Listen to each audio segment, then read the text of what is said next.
Hi everybody, it's Father Paul Turner from the Diocese of Kansas City, St. Joseph, answering a question about Saturday wedding masses. This is a question that comes up quite a bit on my blog at paulturner.org. It comes up in different forms and different variations, so I thought I would talk you through this so that you have some understanding of it. The question is related to things like what readings are allowed at a Saturday wedding mass, Saturday evening, does it count for Sunday, that kind of thing.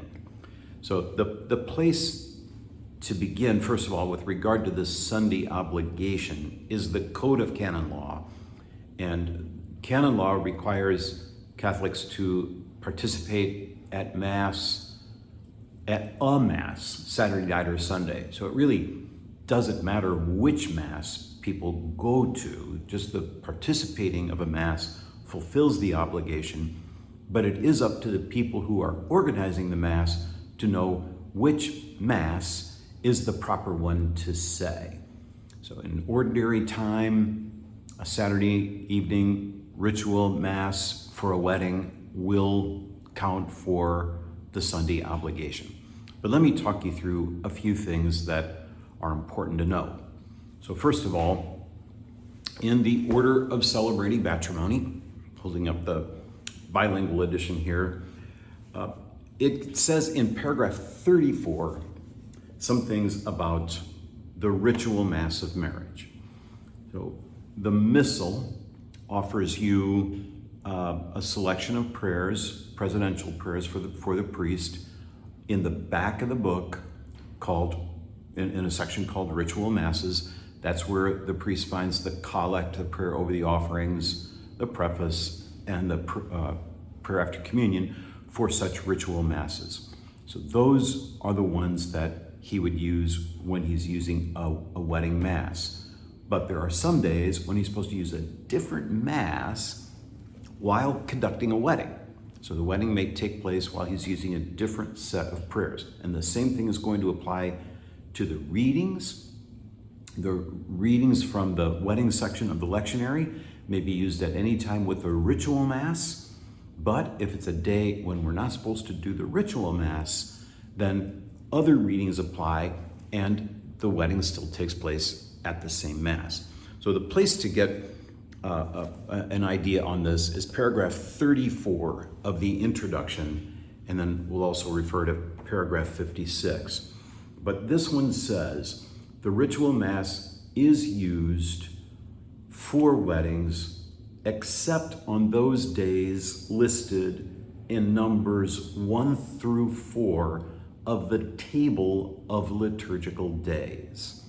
So you may be wondering, what is the table of liturgical days? What are Numbers 1 through 4, and how do they apply? Well, in the Roman Missal, in the front part of the book, before you get to, let's say, the prayers for Advent, you have a collection of documents, one of which is the universal norms on the calendar. And in that one, at the conclusion of the norms on the calendar, you see a table of liturgical days. This tells you which day takes precedence over a different day.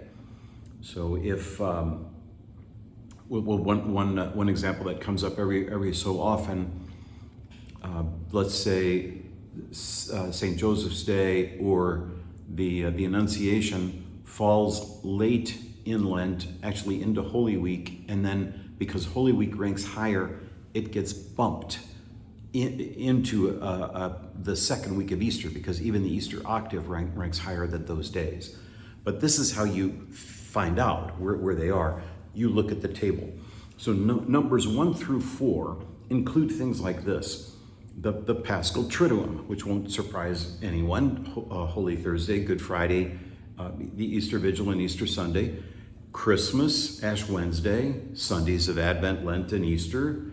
Level 3 is the solemnities on the calendar and All Souls Day.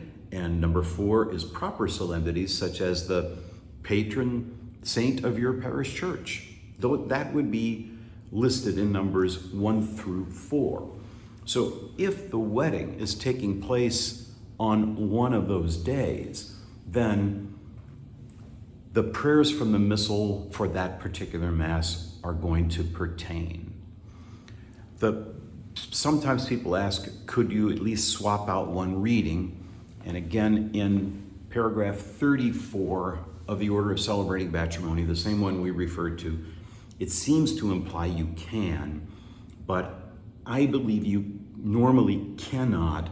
It says that during ordinary time, if the wedding is taking place at a parish Sunday Mass, then you're supposed to use the ordinary time readings for that parish assembly, but that's the instance when one reading may be swapped for a wedding reading. So if you're doing a wedding, say on the Saturday evening of Pentecost weekend, that permission does not apply.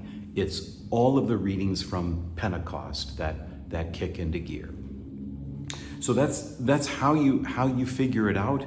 If it's a Saturday evening wedding during a period of time like Easter time, it is supposed to be the Easter readings and the Easter presidential prayers. If it is during the summer on a typical ordinary time weekend, then there's no problem. The other thing is that this is all pertaining to Mass. So there are times when a wedding takes place outside of Mass, and in those cases, any scripture readings may be used, those from the wedding lectionary. So even if it's a Saturday night during Advent and it's a wedding without Mass, you're not required to use the Advent readings. You may turn to the lectionary for weddings and read the appropriate readings from there. So that's a quick overview on how to figure out the readings and prayers for a Saturday night wedding Mass.